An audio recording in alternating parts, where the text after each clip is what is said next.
Junto a sus panelistas e invitados, son una combinación clave.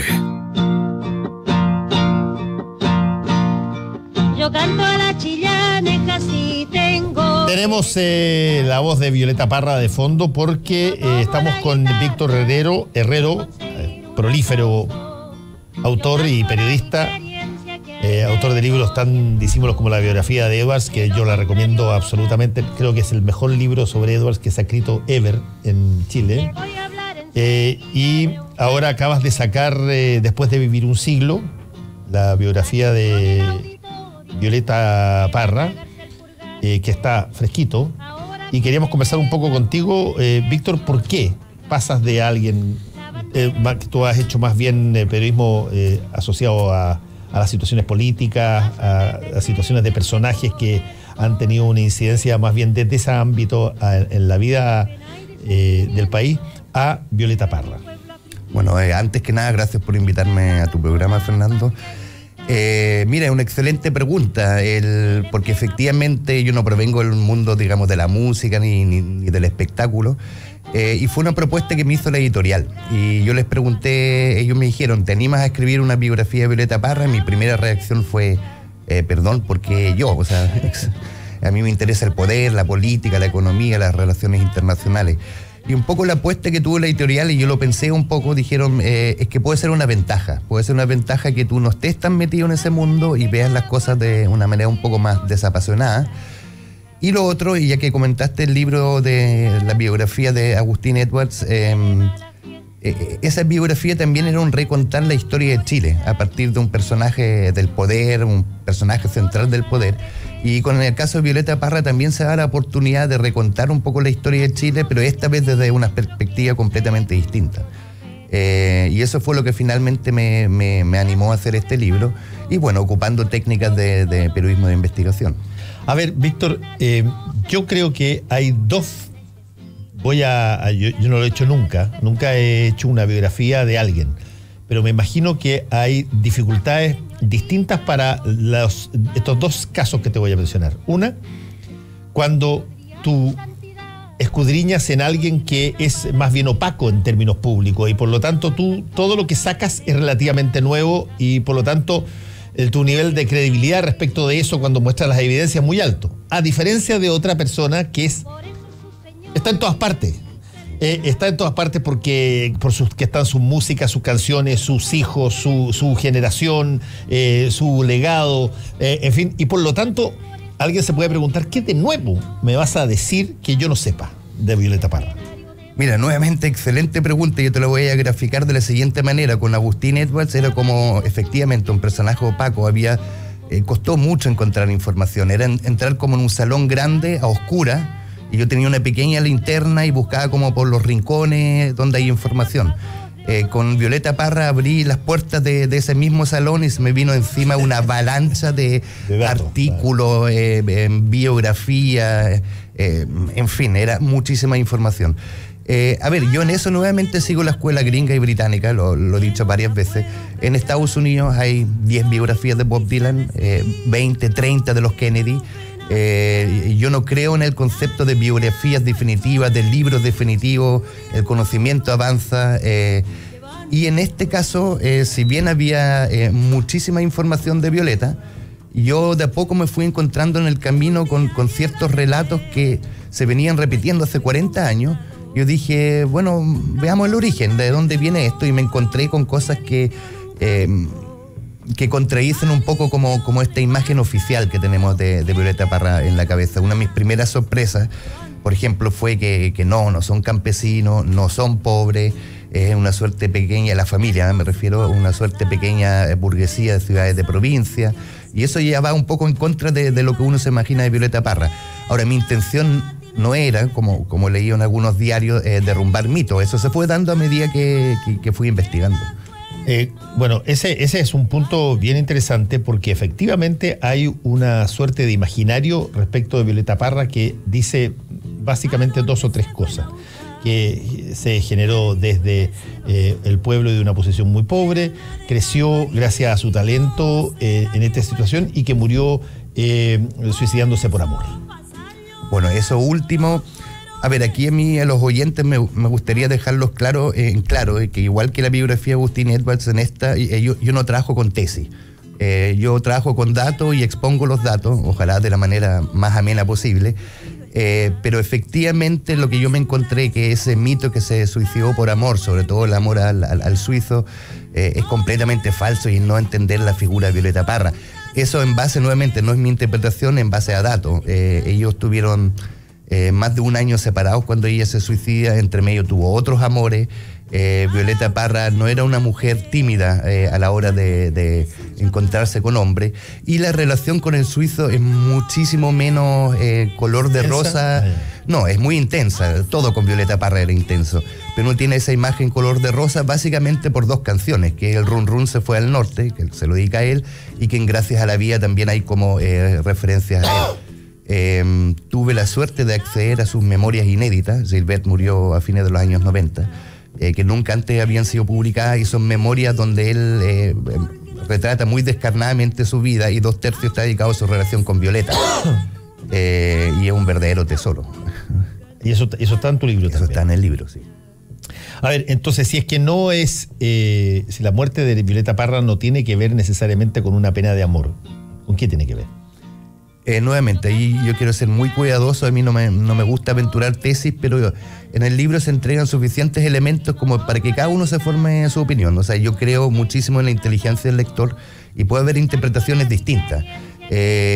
Algunos pueden interpretar, no, mira, finalmente fue el amor. Otros pueden interpretar, finalmente fue la falta de plata, las premuras financieras. Otros pueden interpretar, cierta inestabilidad emocional en los últimos años. En eso hay que ser cuidadoso, porque nadie, ni el mejor psiquiatra del mundo, sabe por qué una persona finalmente se suicida. Eso. Y por ejemplo, hay toda un imaginario muy potente entre Violeta Parra y su opción política. Ella tiene canciones donde habla derechamente, e incluso tiene una canción que es la que habla de la detención de su hermano Roberto. La carta. La carta, que yo encuentro una canción excepcional, pero que ha cambiado. En un principio, esa canción termina diciendo explícitamente que le quedan todavía 3 hermanos, todos comunistas con la gracia de mi Dios. Sí. Y después se cambia a todos revolucionarios con la gracia de mi Dios. Bueno, eso son construcciones posteriores. Efectivamente, a ver, una de las cosas de esta biografía, y nuevamente no fue la intención, sino que en base a lo que yo pude investigar, se recupera un poco la Violeta Parra política, y esa Violeta Parra ha estado muy desdibujada. Muy desdibujada desde la dictadura, sobre todo. Yo me encontré, y esto fue bien curioso, revisando los diarios, las revistas del año 77, cuando se cumplían 10 años de la muerte de Violeta. El régimen no podía obviar el hecho del 10º aniversario, y todos los grandes medios oficiales informaron sobre eso. Y todos, sin excepción, informaron de la misma manera, casi como si hubiera una directriz, una minuta de dinacos, y el relato era la mujer genial que se mató por amor. De ahí viene fuerte, digamos, este mito, y eso también la despolitiza. Yo, encontrándome con la Violeta Parra, es una Violeta Parra muy política, muy cercana al Partido Comunista, solo al Partido Comunista, me parece, una y otra vez. Si fue militante o no, tal vez en algún momento, pero eso no es tan relevante, la cercanía era evidente. Y una mujer extremadamente política y enchufada con su tiempo. Ahora, política no partidista, no de la chimuchina, digamos, chica, sino que la gran política, la injusticia social, el maltrato a los campesinos, a los obreros. Y esa Violeta ha estado como un poquito desaparecida. Y efectivamente, como dices tú, esos temas, incluso ahora en muchos de los homenajes que hemos visto este año, brillaron por su ausencia varios de esos temas. ¿Qué dirá el Santo Padre?, que está dedicado al fusilamiento de un comunista español, Julián Grimao, en el año 63. Arriba quemando el sol, se toca más. En fin, la carta, yo canto la diferencia. Esos temas han estado como un poquito más ocultos para favorecer esta Violeta más universal, que es genial, de volver a los 17 y el Gracias a la Vida. Estamos conversando con Víctor Herrero, autor de el libro que es el biográfico de Violeta Parra. Hay un punto que también no sé si es que se le ha dado mucho más, tanto realce, se ha dado mucho más realce dentro de los músicos más que en el ámbito popular, y es la cantidad de género, instrumentos, tipos de música que ella buscó. Se indica como una gran recopiladora de que por donde escuchaba algo que le llamaba la atención, lo agarraba, lo incorporaba y salía algo en alguna canción. Eso es efectivo, ¿no? Eso es efectivo en gran parte. A ver, me explico. Por ejemplo, ella parte siendo muy puritana en su recopilación en torno a Santiago, en los fundos en Alto Jahuel, Buin, Pirque. La guitarra, ella redescubre el guitarrón y es muy puritana. Cuando va a París la primera vez se encuentra con otro tipo de instrumentos latinoamericanos y por lo general los rechazó al principio. Ahí hay escenas memorables cuando fue con su hijo Ángel e Isabel, estuvieron en Europa un par de años a mediados de los años 60. En los boliches donde ellos tocaban en el barrio latino, habían grupos folclóricos que tocaban con una guitarra que se llama el 4. Que es una guitarra venezolana, más chiquitita, con 4 cuerdas. Y la Violeta no, este instrumento no, esto no es de Chile, esto es venderse a los extranjeros. Y finalmente le costó, pasaron un par de años, lo adoptó, pero le cambió el nombre, le puso Guitarrilla. Entonces, en los discos que uno ve, donde ella grabe con ese disco, pone Guitarrilla, pero es un nombre que la Violeta, en su obsesión, digamos, le cambió. Nacionalista. Claro, pero finalmente lo mismo le pasó al principio con el charango. Le dijo, no, el charango es como altiplánico, eso no es realmente de los campesinos chilenos. Bueno, y resulta que volver a los 17 es con la guitarrilla. Gracias a la vía es con el charango. O sea, finalmente, para responder a tu pregunta, sí, ella tomó todos estos instrumentos, pero más tuvo la genialidad de tomar estos instrumentos y darles otra interpretación. Yo hablé con Ernesto Cabur, que era en su momento considerado el Jimi Hendrix del charango. Hay unas reseñas del Mercurio cuando él vino a Santiago en 66 y era todo rendido a sus pies, o sea, casi que tocaba con la lengua, así como el Jimi Hendrix del charango. Ganó muchos premios. Está vivo, vive en Bolivia. Y conversé con él y él me dijo, fíjate lo que hizo Violeta con el charango, es algo que jamás se le había ocurrido a nadie, ocuparlo como acompañamiento lento. Pues el charango es rápido, claro, es rasgueado, fuerte. Y en Gracias a la Vía, y en Ron Run se fue para el norte, es con charango y es lento. O sea, es otra manera de entender el charango. Y él me dijo, ahí se nota la genialidad musical de una mujer como Violeta, que era capaz musicalmente de ver otras interpretaciones para los instrumentos. Tú perseguiste también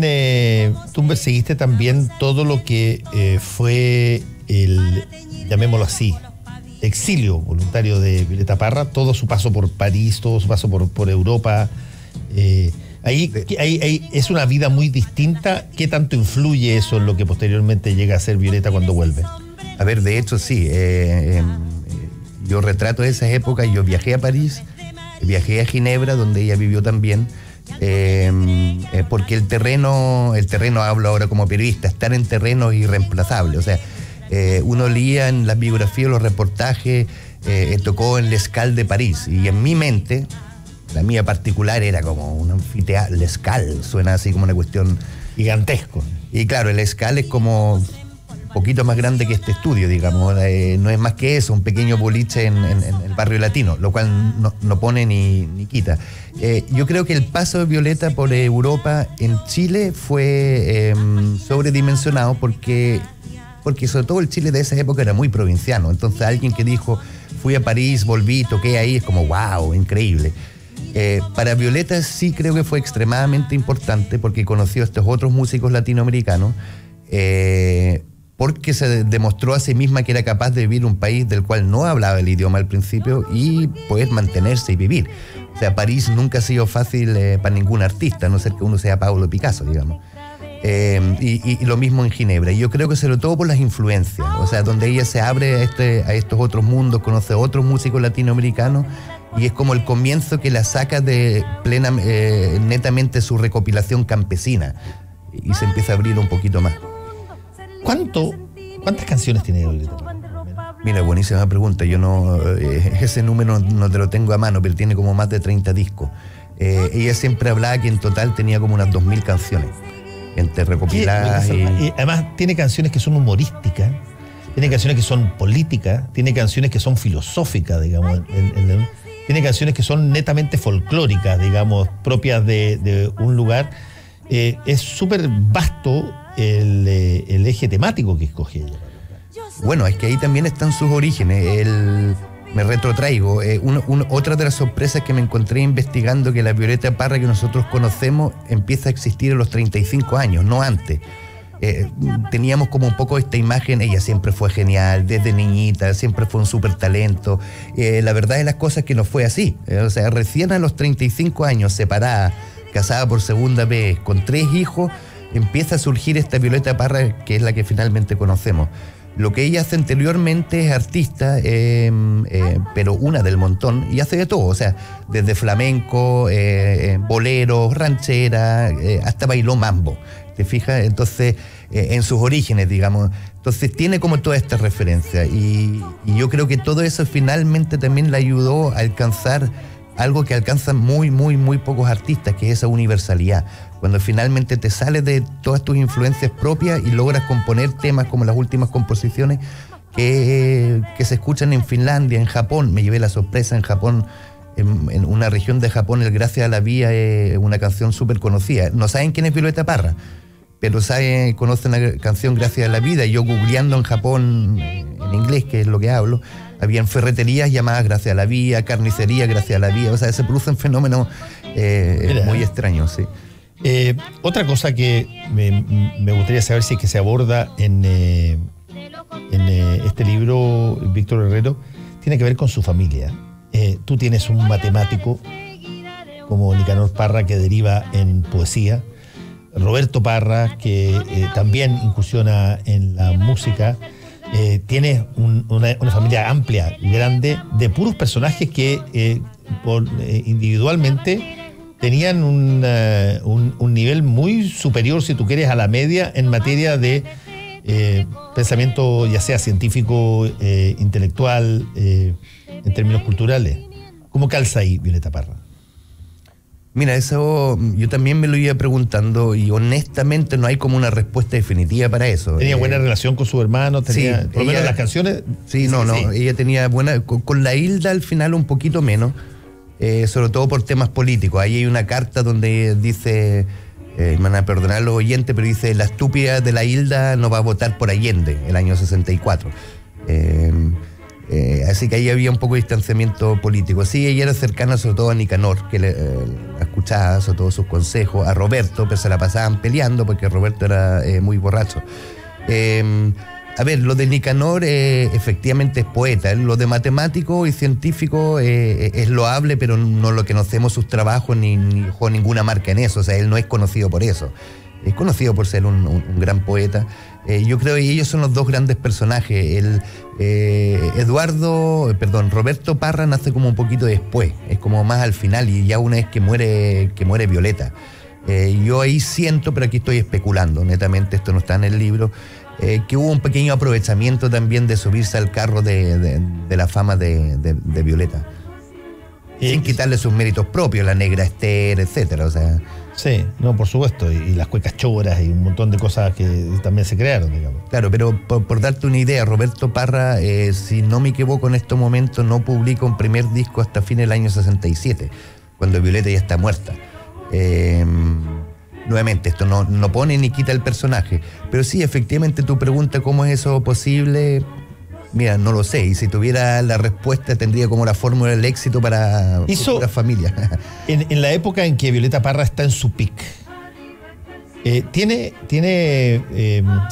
no sé, conciencia de su poder, busca, por ejemplo, riqueza, busca acomodaciones materiales, recibe plata, gana, pierde, entrega, dona. ¿Cómo era ella en la cosa mundana? A ver, la relación con el dinero de ella era muy compleja. Los contratos discográficos en esa época eran muy duros. O sea, ella recibía 1,5% de las ventas. Y, ojo, sus discos nunca vendieron mucho. Ella es como lo que hoy en día llamaríamos de nicho. Nunca estuvo en ningún ranking musical, ni Gracias a la Vía, ni Volver a los 17, jamás. No en su voz, fue sino hasta años después. Nicanor Parra una vez dijo: lo que pasa es que mi hermana fue bajista. Efectivamente, Violeta en un momento dado logra ganar plata, no así wow, o sea, no. Además hay que recordar que en esa época la mayoría de los artistas, no ser que uno sea de cine, no es como hoy en día, no tenía estas maquinarias de marketing, etcétera. Pero en París, en Ginebra, ella logra vender sus arpilleras, tiene actuaciones, en Chile hay contratos con la radio. Ella tenía una cuenta corriente, por ejemplo, que es algo muy poco común. En esa época. Sí, muy poca gente tenía cuenta corriente. De repente hay anécdotas que pagaba un taxi con un cheque, así, porque ella apuraba. Pero su relación con el dinero era, mira, en términos económicos, si la aplicara en términos económicos, ella nunca retiró utilidades de su empresa, sino que las reinvirtió, ¿ok? Ganaba plata, y hay cartas que lo dicen, que vendió un cuadro en $2,000, $3,000 de esa época, o sea, esa es mucha plata, y lo reinvertía en comprarse instrumentos, una cámara fotográfica, ayudar a sus hijos, a sus hermanos, o sea, la plata se le iba como en un segundo. ¿Y cómo es para terminar, la relación con su familia, sus hijos? ¿Era una mamá, qué sé yo, envolvente, dominante, distante? ¿Cómo? Todas de las anteriores. Era muy matriarcal. Ángel siempre cuenta que le encantaba tomar desayuno con todos los hijos en la cama, y estaba la Violeta al medio con toda su prole. Pero al mismo tiempo una mujer con una conciencia de trabajo y de una misión artística tan fuerte, que estaba en cualquier momento dispuesta a dejar de lado a cualquier familiar, hijos o pareja. Se fue a Europa a mediados del año 55. Y no volvió hasta 18 meses después. Iba a hacer un viaje de 2 meses. ¿Y tenía hijos ya? Y tenía una hija chica. Y esa hija chica, que en ese momento tenía unos 4 años, la Carmen Luisa, cuenta después, ella ya murió, lo cuenta en otras entrevistas, que la primera vez que tiene noción de su mamá es cuando la van a buscar a Valparaíso cuando vuelve de Europa. Y le dicen: mira, esta es tu mamá. O sea, no. Para Ángel, Isabel estaba más acostumbrado, porque ella siempre desaparecía 2, 3 semanas y volvía. Pero siendo madre, lo que yo pude ver, una madre muy matriarcal, muy cariñosa, y que le inculcó a su hijo mucho el tema del arte. O sea, no es casualidad que Isabel y Ángel Parra también hayan sido artistas, y eso Violeta empujándolo, digamos, desde pequeñitos a seguir esa senda. Después de vivir un siglo, se llama el nuevo libro de Víctor Herrero, con la biografía de Violeta Parra. Ya está en la librería, Víctor. Sí, está en la librería. Te quiero agradecer que haya estado aquí con nosotros en Combinación Clave una vez más. Que vaya muy bien. Muchas gracias, Fernando. Les quiero comentar que el restaurante